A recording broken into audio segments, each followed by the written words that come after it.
rongo ki te tangi a te korimako. Kōrero flowing out the hooker force. Kaupapa relevant, kaupapa out of bounds, kaupapa exigent, kaupapa paramount.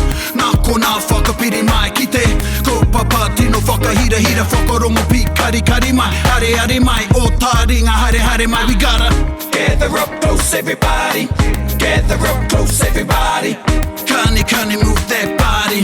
Kani move that body. E ngā kāwai nui e ngā kāwai roa o nunui mā, ororoa mā, tēnā nau mai hoki mai anei. Ki te punua pāho, e whakapāho atu nei. Mā te whakaata i tēnei wā. Kia koutou ngai taringa o tira, ngā mea, hou, nau mai, whakapiri mai. Nau mai, tautai. Ei, hu. Me ngan te wairua tēro o ngā whakataitai ārohe ka.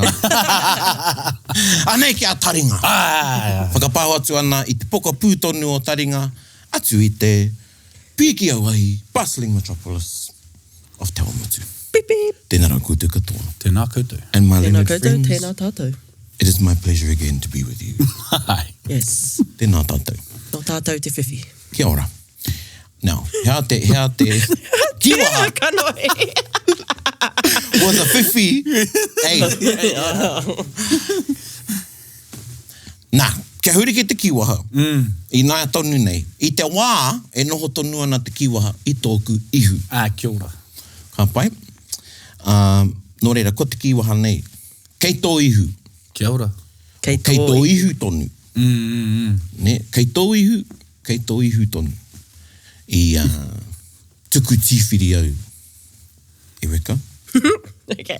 And I said, you're like, where?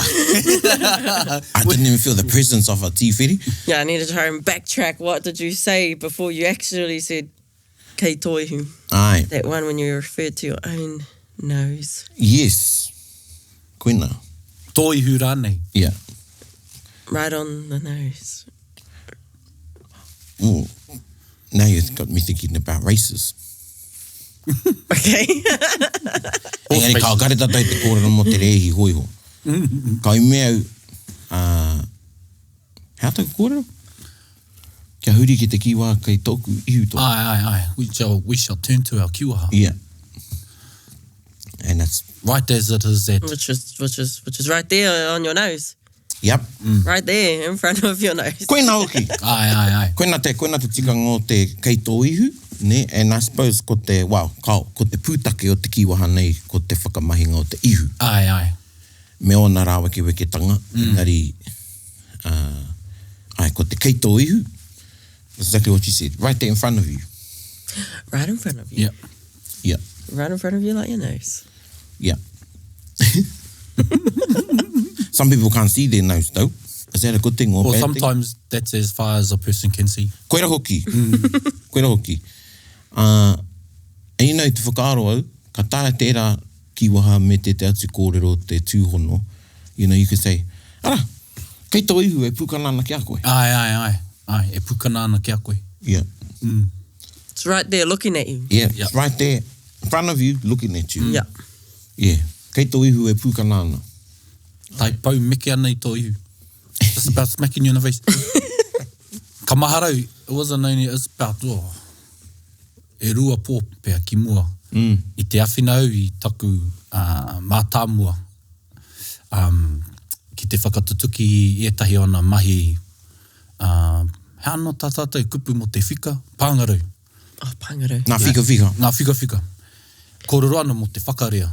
Hoinō, wēnei mea he kupu hau kia hau. Hea te whakarea? Whakarea, Yes. multiplication. Oh, what's that? No? Yeah, well. I mate ke au ki te ako anō i etahi o rātou tukanga whakarea. Engari, i te kite au i te whakautu o tēnei mea, tēnei pānga. And i ki ke au kei raro kau i tō ihu, te whakautu. Engari, i maharanu ki tērā. Kei tō ihu te whakautu. It's right there. Yeah. Yep, kei tō ihu. Kei tō ihu. Yeah.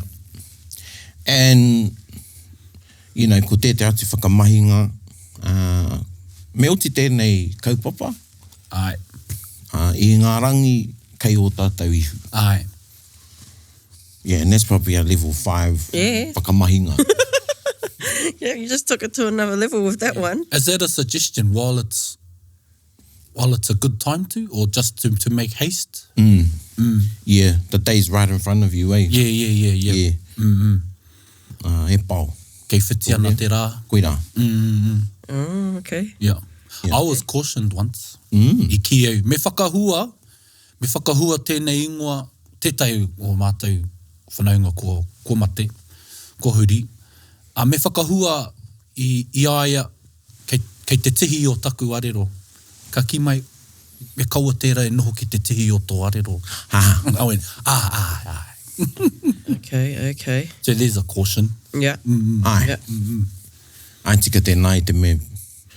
Well, I can see where you were going with that. Yeah. I pai ake pia kia ki ai kei te tihi o aku mahara. Ai, Right. koea. Yeah. O aku whakaro. O aku whakaro. Yeah. Ai. Yeah. E kua ko te arero.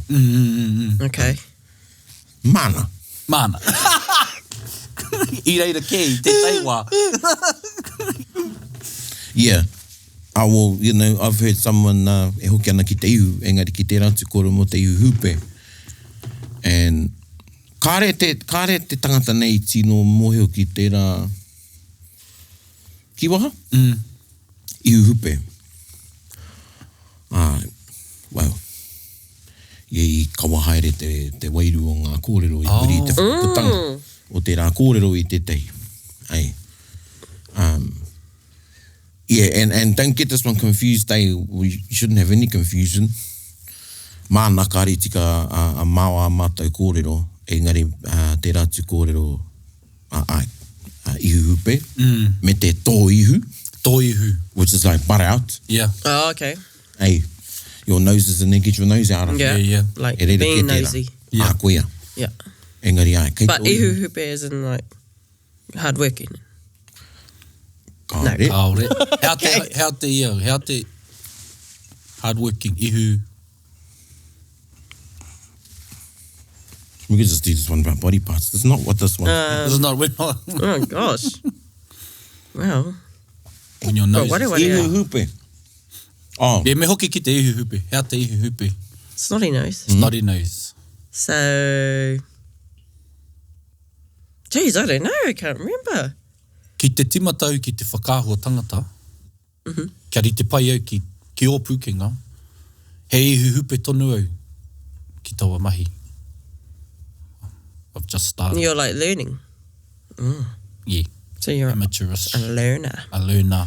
Well, a learner, don't know much. Yeah. Uh, Oh, gosh. Wow. So confusing. But I know I love you. I was going to say, have you even got a hanky yet? Yeah. Mau kope tonana. Ai. Nore, ko te ihu hupe, he tore kai huruhuru. Tore kai huru. Okay, yeah. Yeah, he tore kai huruhuru. Koena te ihu hupe. Yeah, so, he rere ke te rāne. Rawa no te roke kia pakeke. I like that. Ai, kia mā. Kia mā. Kia māro. Kia mā. Kia mā. Yeah. Ko whai tonu ana. E mā tonu ana. Ai, mā tonu ana. Yeah. We could do, I think we've done one on body parts, eh? Yeah. Yeah. So anyway. Anyway, where were we? Yes. Yeah. Kei huriki, kei waihanga kaupapano, koe rā te kiwaha. Ai. Ne? Kei tō ihu. Kei tō ihu. Ana he pai ki a whakaro te koutou, hea e tahi atu tawira. Yeah, well, actually, nei mea o te tika. Erika, Okay. Okay. o mai he tawira. Okay. I te ata nei. E hia au e tahi kuti. Engari. Kaore e taia e au te kite. Engari, kei tōku ihu tonu. Ka pai. They were right there in front of my face. Yeah. Yeah. And then pai tō whakamahi te tonu. Yeah, well, I don't know. I just threw it in there because I heard you say it. What does it do to that situation? Whakakahake, eh? Yeah. Ah, yeah, okay. Yeah, tērā whakamahi ngō te tonu. Yeah. Immediately. Ka pai. Right there. Yeah. Yeah.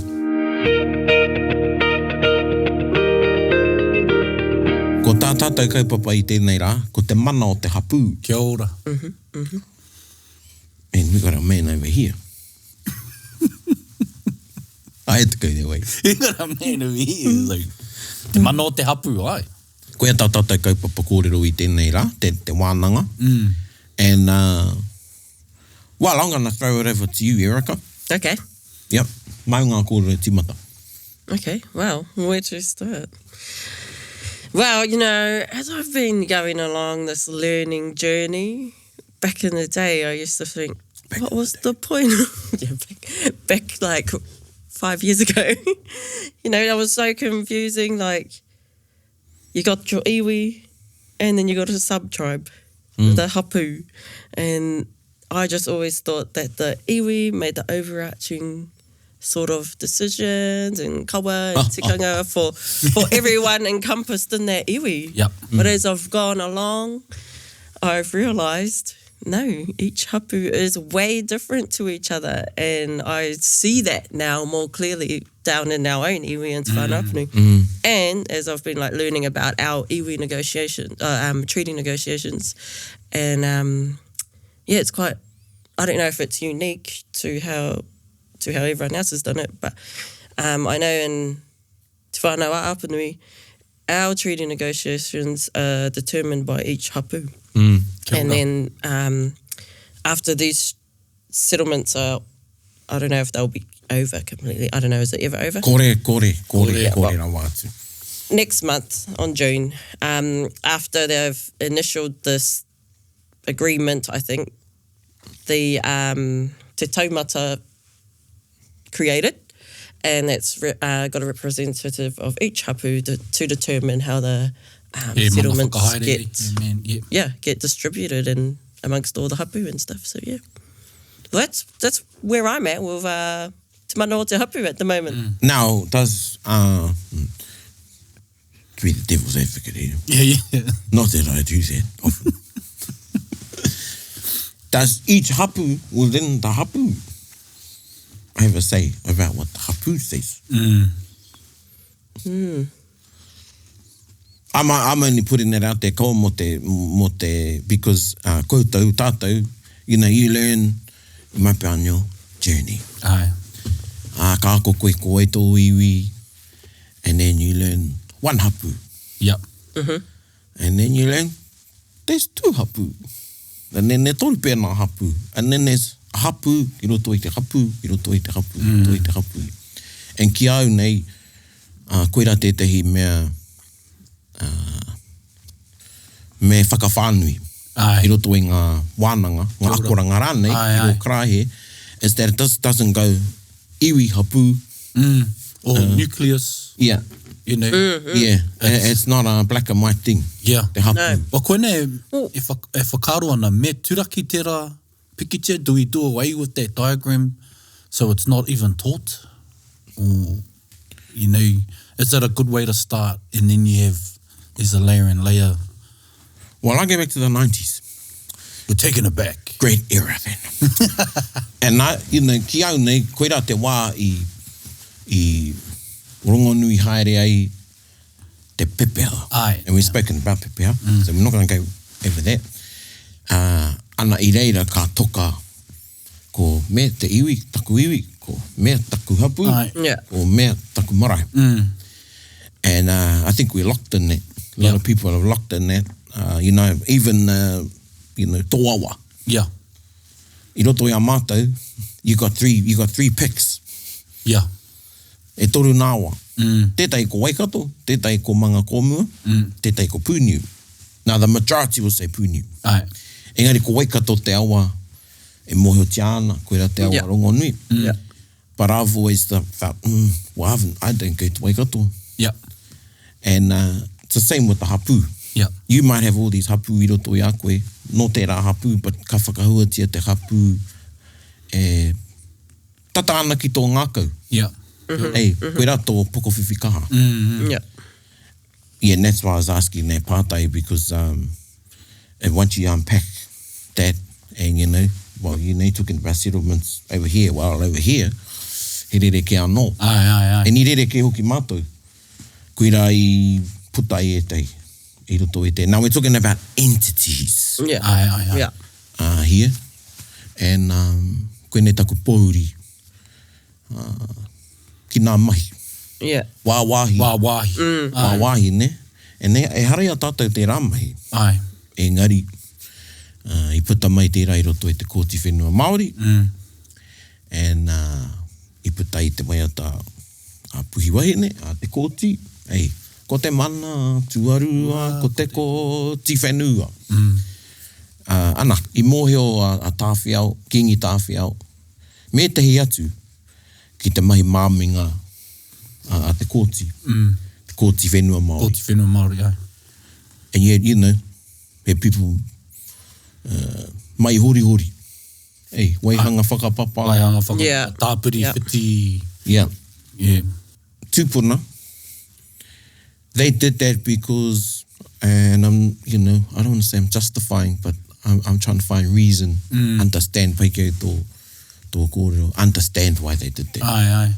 And they saw, well, if I'm not going to be in this one, I'm going to miss out because this particular judge is ruling in favour of this, Yeah. this hapū, or they're recognising.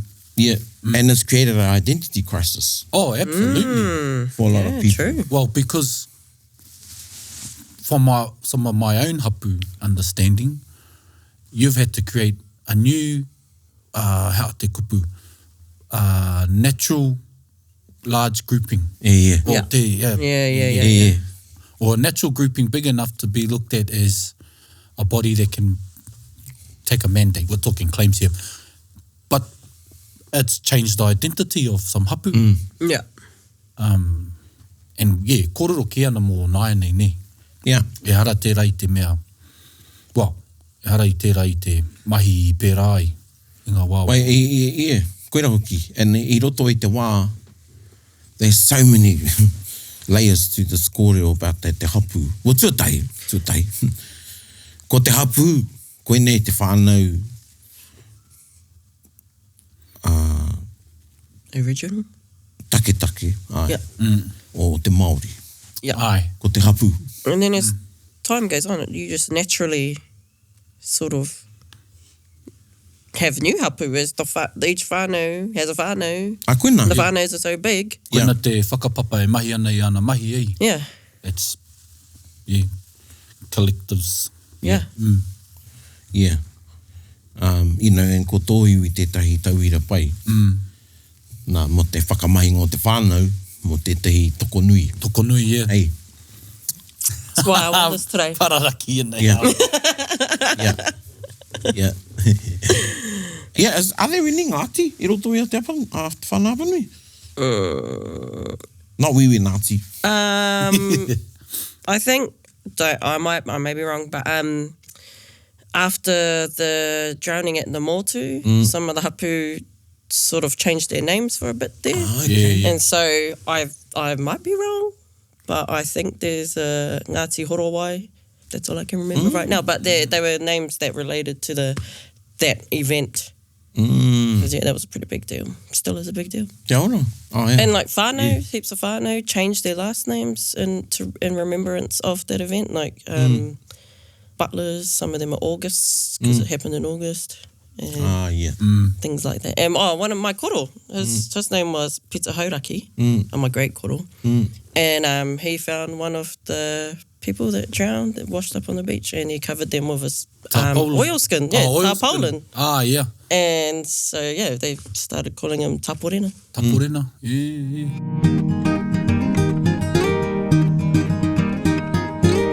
Wei, rui nā hapū, you know, I riro I a rātou tō rātou ingoa, nā tētahi mahi. Event or happening. Yeah. I know of one, wow. And then you've got these, I don't know what they're called. I've asked Timothy. He tonu. Ai. They're hey, He tonu, yeah. he tonu, he whakaparahako. And you give some of them he mihi. Ai. No re hea te taunu. He mihi ke. Engari o etahi, and you got this degree. Yeah. And some of them, you know, I had tino taunu. Ai. But one, he mihi ke tēnei, they known as one of the karangatanga, kareu whakahua koai, Ngāti Hamutiwera. Yeah. And that's a mihi.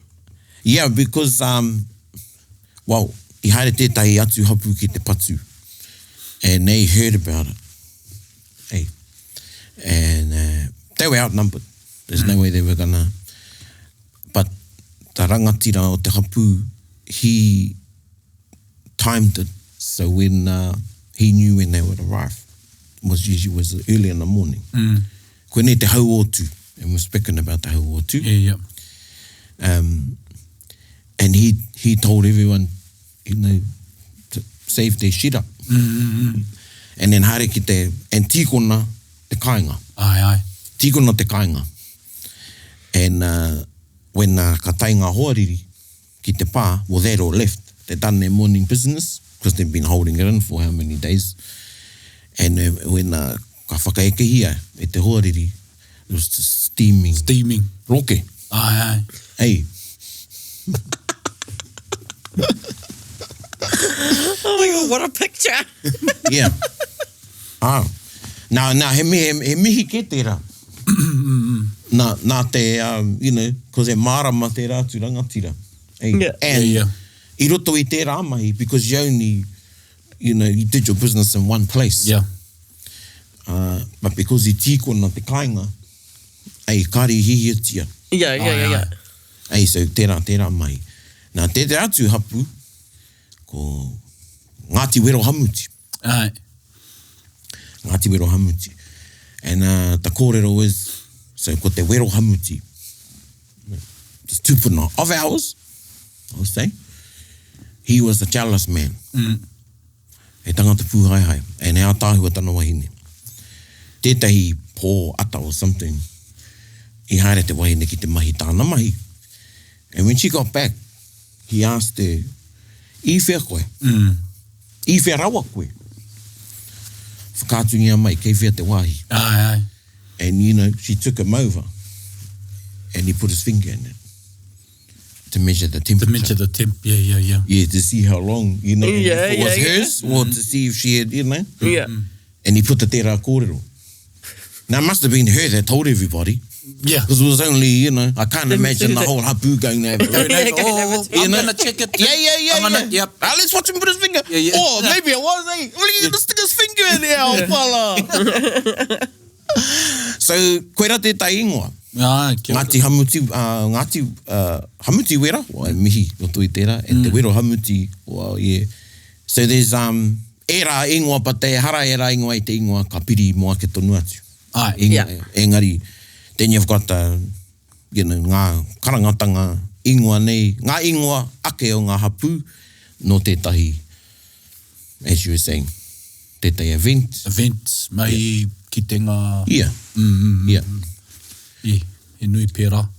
Ko te mea tāhua ki au, and you know, we could have a wānanga about iwi and hapū.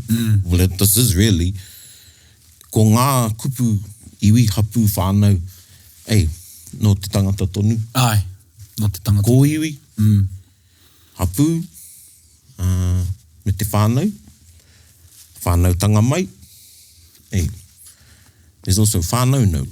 Whānau. Whānau. Ah, yeah. Kia tēnā. Whaie. Whānau, wow, whānau. I reira e whānau ana ngā tamariki amea. Ah, yeah. Okay. E korana mo te auau Ai.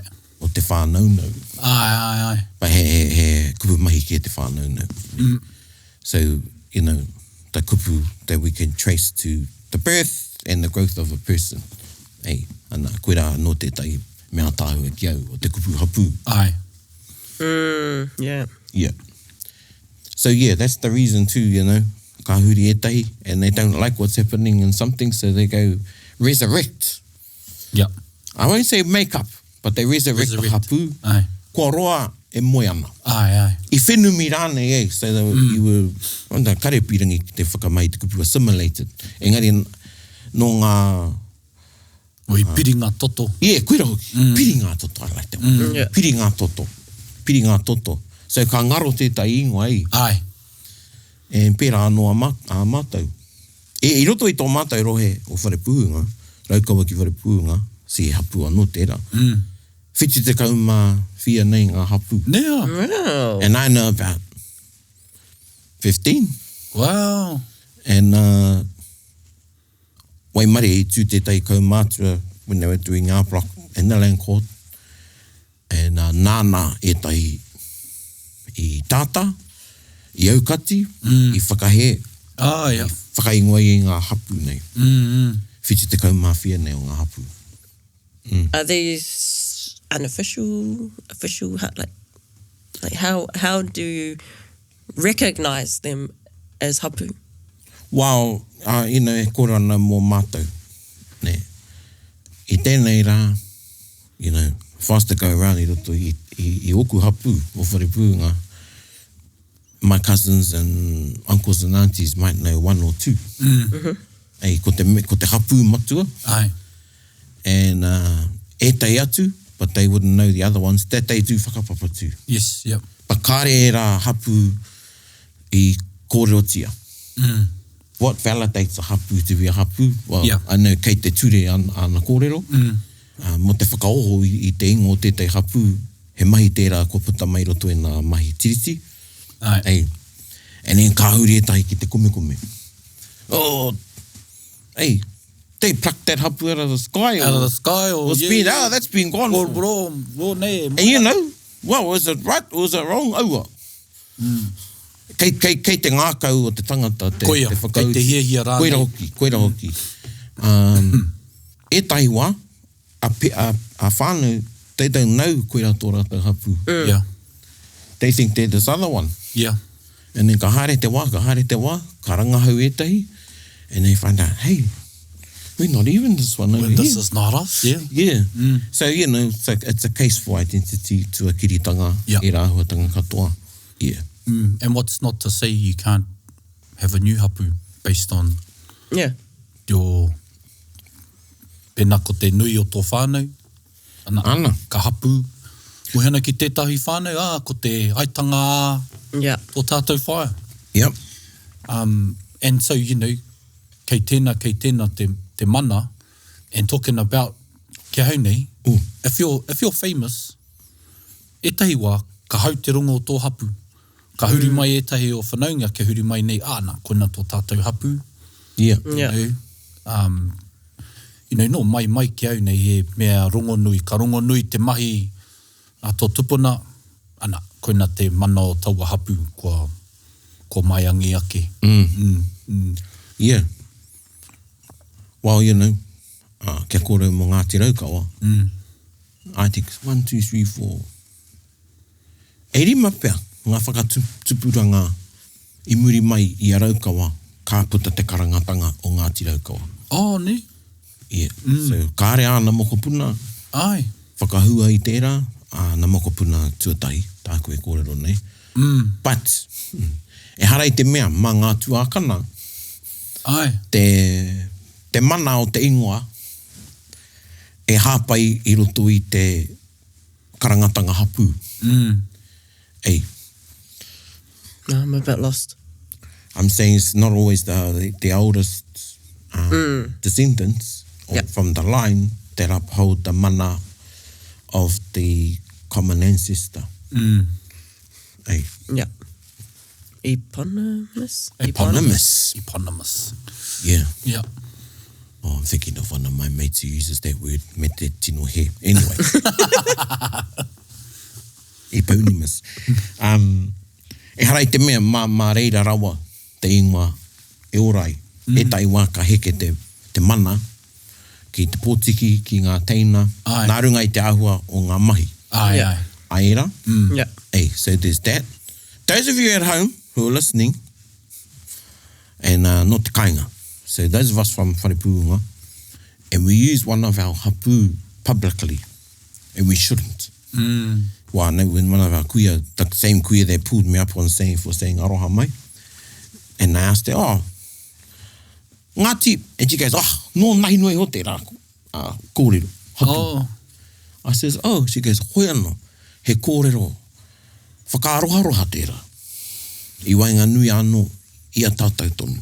Kia kaua e kōrero tia iwaho. Yeah. Hey, so it was something that was like not a pet name, but All right. yeah, tētahi karangatanga I wainga nui a mātou anake. Yeah. Kia mātou anake, but e hara I te mea I whakapāho tia. And wow. It got registered, it got written, and now ka puta tērā kōrero, and ka whakaro ki te kōrero a te kuia, ki au. And I've told, my ones, kia tūpato. Yeah. And same thing, some of my cousins, well, they're not that one. Yeah. Yeah. But they've heard others using it, so they think, well, that must be us too. Yeah, we're from the related. pa. Yeah. They use it to create a distinction, like, oh, this is us. Yeah. Yeah. Yep. And I says, no, unless you're these whānau, Yes. Yep. then you use that. And Yep. then you only use it amongst ourselves. Yeah. Yeah. And then sometimes you use our name thinking you've made it up. I runga i tō whakaro tō kōrero. Or hey, it's to give you identity. Yep. Pēnei Ngāti Tūnoho, ne? Aye. Ka kōrero e tai o mata, Ngāti Tūnoho. Well, kare te nui nge mohana, he hapū tērā i ngā wāmua. Oh, okay. Pa kua ngaro. Yeah, I yeah. roto Ngāti Tūnoho mai te ururangi. Kua ngaro i roto i ngā whakareanga, ne? Because Ngāti Tūnoho's way up here. Aye. Hey, so that sort of came across it by mistake, revived it by mistake. Revived by thinking mistake. it's this Yep. family group. I was hey, no, it's not just, we only got the last name. Yeah, tika. So, ara anō, e tai hapū. Me whakaronga bi kari kari. No, this is quite interesting. Whakaro anau ki tō tātou puninga mō ngā iwi.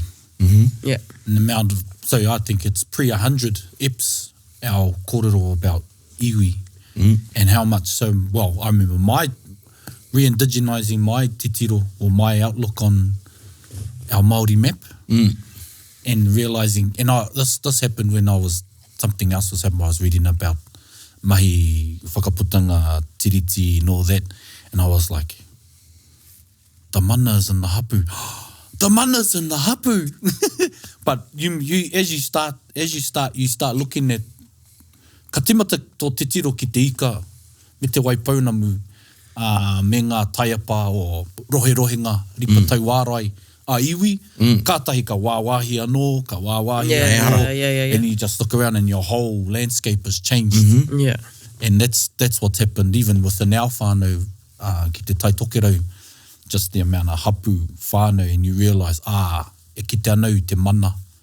Yeah. You know, and that'll happen as you go along. Tētai, a koe kōrero ana, tai anō ka hoki mai, tētai kōrero ki au. It was tētai whānau. And they were staying on some whenua, I roto anō i a mātou. And, nō mātou tūpuna. Engari, kārere te kōrero a tētai hoa o mātou kaumātua. E hara tērā i tō ahi. Yeah.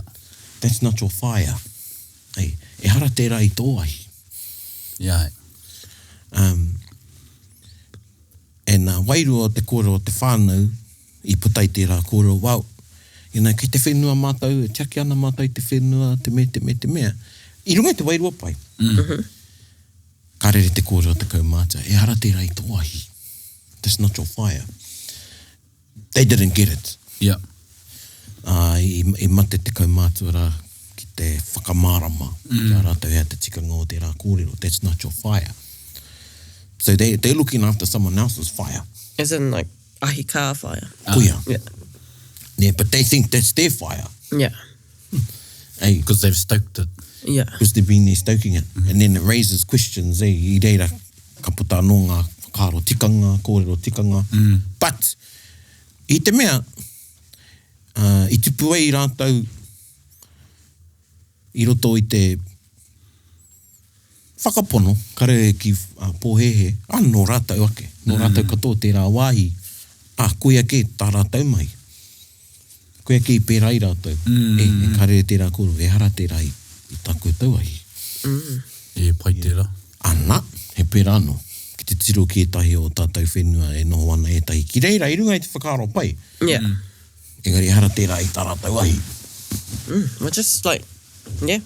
Just looking at like my own whānau, for example, my koro and all his brothers, well, they were all brought up down Loddon Point ways, down Pōtaka ways. Lots of point. But then looking at all of our immediate whānau, we're all spread out between the 3 hapū down that end of Te Whanapanui. Like, so we all spread out between Pōtaka Marae, Kauai, Tonguhia and Pararaki. And then I've like thought to myself, maybe we should be going to Pōtaka more. Or, you know, Yep. it's so easy to get like mixed up. Yeah. But then I remember, my nan, she's from this side. That's why we're mostly here at this marae. Tika. Well, I pērā hoki māoko taku karanga tuahine me mai, cousin e kahano māua ki te wānanga rangahau I tō māua ake hapū, ko te māhure tēnei. And, you know, ka kōrero whakapapa kātahi ka mea mai. He rāwaho tēnei tupuna. Right, yeah. Engari, ko te mana o tēnei tupuna, ko ia tēnā ko te mana o tēnei hapū. Yep. And kātahi ka whakaro e hoa. Ko te mana no te wahine. Tēnei wahine, runga nui, mana nui, I pūremu tana hoa Pākehā katahi ka mate te tangata I aia. E rā mea, you know, and we're just having these big airs. Well, what you believe to see takes different shapes. Yeah. Yeah. And it's you know, if you allow it, it's fun. Well, it's beautiful. Koia. You shift the paradigm. But if you ka toko koe o whakaro, it's rough. You know? Well, it's changing all the time because then, I was looking at the Māori Land Court minutes, whakapapa and stuff ages ago. And then on my koro side, they had heaps of, well, it's all divvied up between my mum and her siblings now, but he had heaps of land in the Raukokore area. And then, so then I'm like, maybe we are like actually tūturu on that side from here as well. Yeah. And then I guess looking at stuff like the minutes and that sort of gives a bit of validation. I don't know. Yeah. And even ideas of, you've got hapū, I've got a few hapū that are placed here. And so sometimes geography knocks you up. One placed here, and then katahi, 100 k's south, they're there as well. Well, you know? Interesting. So our hapū at our marae is Te Whānau Pararaki. Pararaki never, ever went to Raukokore. But he's our eponymous ancestor. Yeah, that's the other question. How they chose. Like you said, e hia nei ngā reanga. I muri katahi ka puta ka hau te rongo rāne o Raukawa. Ai. Ki o whakaro, nā te aha I pērā o I pēhata rātou kōwhiri, I runga no I tana mahi. Nā, e hoki anau ki te kōrero, e harai te mea kāriro mā te tuakana, mā tā mua rāne o whānau, te ingoa mana, o te tupuna matua, e kawe. Ei, sometimes I tukua te mana ki te teina, ki ngā teina rānei. Ei, and I think that's why I whakahuatia e tētahi o ngā tūpuna, Ngāti Raukawa, he whakamahara. I ana taranga tuakana, hei, ko koutou ngā tuakana. Engari I riro I a mātou te mana o tō tātou tupuna. Kia ora. Tō tātou korua. So I think that's the reason. Yep. Yeah. Wa he, me hau hoki, e huri tau ana I oku ake hapū e mohi o tia nei e au. Ore kau he ingoa no tētai tupuna, he mahi katoa, he āhoranga, whakaro ana ki te roroa, ana ko te roroa o mātou tupuna, anō nei he kahi kātea. Wow. And that's what I was thinking. Yeah. Mō kauko ngā pui, engari, ngā iwi o te taitokera. Ai. He nui ngā karangatanga o roto I a koutou, he whera. He whera, ai. No tētahi mahi ke. Ai, tētahi mahi, te ana, ingoa. aku, Te au pauri. te au pauri, te rarawa kaiwhare. Yeah. I rangahaua, we've done all those iwi, rangahaua e rā kōrero. Yeah. Pēnei aku ku hapū o te rāwhiti, e Ngāti Kuta. Oh, te kuta... Te kuta e tupu ana O i te... tangata. Yeah. Te repo. Te repo, ai. Yeah. Tētahi mahi, tētahi o tako tupuna i te whate atu i tētahi ope, whai ana i aru ana i aia, chasing them. Katahi ka rumakina jumps into the ponds and use the... Kuta. Te To breathe. To breathe, yeah. Ai, yeah. Era, tētahi kōrero ana. Mohio ki te kuta. Ai, yeah. Spongy. Spongy, yeah. And used for good rafts, Yeah. mokihi. Yeah. And then patukeha, ai mate te māma o enei tupuna i patua i te mahinga keha, the turnip patch. Yeah. You know, just, and mahure, kōrero anō. But, Yeah. te mana o te hapū. And sometimes e tau na hapū, they switch allegiance. Yeah. I roto i te wā, e ka, ka tae o te kōrero i te mea. E pērā Ngāti Pare te kawa. Ai. E wā tōna, i noho i te karangatanga o Ngāti Raukawa, and kasi seara parawha. Ding dong. Yeah.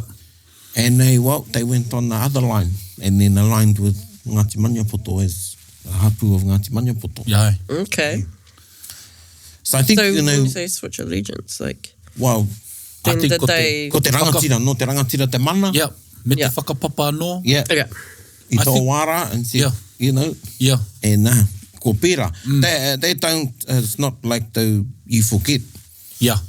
you just sort of like, We joke about this. Well, I joke about this. Me and some of my aku whanaunga ka kōrero mō ngā mahi a ngā tupuna.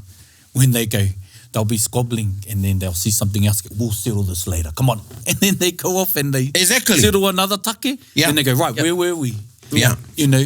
Yeah. E ni pērā hoki. Ngā mahi a ngā tupuna. Yeah. But just like our kōrero mō Ngāti Kuta Patukeha, ka kōrero tia ngā hapū e roa i roto i te hākotahi. Yeah. Right, Wā tōna, ka kuta, ka patukeha Hoinō. Yeah. Ka tai mai koutou ki rāwhiti ko Ngāti Kuta Patukeha. Yeah. But I think that's another beauty. There's another beauty. There's another beauty, and the beauty is What a kei nice- tōihu. There's another beauty. Kei tōihu. And this is us changing our paradigms and our outlooks is horeko he taiapa. You know, it's not use the fence off. However, to look for the connections that make your hapū, that hapū, your... Nā, koe rake. Yeah. Iau ko te iwi, he tuituinga. He tuituinga, Yes. Yeah. tuituinga nuitanga. Yeah. Yeah. He tuituinga te iwi. But, ia koe kōrero tata kōrana, maha, kei te iwi te mana. Well, and again, e hoki ana ki te kōti whenua Māori. Aye. And there's large natural groupings. Large natural grouping, aye. And kei reira te whakaaro o e tahi. Yeah. I te mea, koe ra te ao i tupu ai tātou. Kia ora. Ka pēnei, wow, must be koe ra te mana. And then, ka pēra anō e tahi o ngā runanga. Aye. Oh, yeah. Ka pohe ana, must be ko tātou te... Te mana. Yeah, ko mātou ke te mana i runga i a koutou. Aye. Hey, Yeah, anei ngā toinga, ngā yeah. tohanga, ngā tiringa. E nā kare whakahuahua, engari he nui ngā iwi kua raru i tērā āhuatanga. Aye. Yeah. Aye. And then, te āhapu is Ngāti Mano. Kia ora. Ana hapu tērā no Ngāti Huia, no Ngāti Raukawa. And we'll just park that there. Aye, kia ora. But I remember, still talked about, it's a long time ago. I remember I was much younger. I don't want to say when I was young. And I tai mai te rongo mo te hapu nei. And then in their whare, they had carved popo of people that were still alive. Oh, really? Wow. Yeah, so they chose to venerate their kuia in korua. They're living. Aye, Cool. tē. Yeah, and they were all of one generation who were really koera te puna. Aye. Yeah. I heke mai ngā moko puna. Yeah. Aye. And it was a huge thing. Yeah, ni nui ngā kōrero I puta e, and te me, but hey, Wow, I've just imagined the kōrero that went down for like these kuia and kaumātua to agree Yeah. to that. How big Yeah. was the gasp? Yeah. Yeah. Yeah, and all they were forced to be reckoned with. Yep. Tēnei whānau, and they still are. Kia ora. So we'll have to have them on. Yeah. Cool. We will. Yeah. Nō reira. Nō If you reira. came here for one-stop shop, We Well- started at body parts. We went to the I haere ki te heke tour. well, that people- it's to show the diversity. Ai. Ri o te hapū. Yeah. Hey, and probably one takeaway each, eh? All takeaways. Oh, yeah. You don't just have one hapū. Yeah. I roto i tō tuituinga. That'll be one takeaway. What's one for you? What is a hapū? Yeah. Takeaway is kia pingore. Yeah. Tō titiro, be flexible in the way. Yeah. Yep. Yeah. Don't rush. Oh, yeah. Rush. Koe rake, e ne pai kia i tērā, kia pīngore. Sometimes they come out ngai ngō ngā hapū in the times where you think they won't. Yeah. Hey. Wai, e whakapono anau, ka hua mai tētahi mea i te wā tika. Ko ia mea ne kia manawa roa. Yeah. Tētahi karanga matua. He karanga matua. Koina tāna kiau. E koro, kia manawa roa. And I was going to say, anei te wea tā te wiki, but it's not. But the silly song we used to sing, ini, ei hohua, tātai hohua, ko shei. So go, ka hapū te puku, ka hapū te puku, ka hapū te puku. And then we go, ka puku te hapū, ka puku te hapū. Silly. Taringa, taringa, And kia kahara koutou tātou ki te pupuru, Yeah. ki ngā kōrero. And probably one last thing I want to leave. Yeah. E pāna ki te hapū. Particularly around when you find one that's kua roa pē moe ana. Probably one wānanga you would have with yourself and the whānau, te hapū rānei, is why. Yeah. And again, if you're going to revive, why? Wai, kia ora. And Kia kei ora. tō ngākau. Ai. Hey, kei tō ngākau. So, i runga i tērā, ko te ngākau. Whakamiha tēnei, whakamāno atu nei kia kūtu katoa. Tēnā rawa atu kūtu katoa. Hei kona. Hei kona.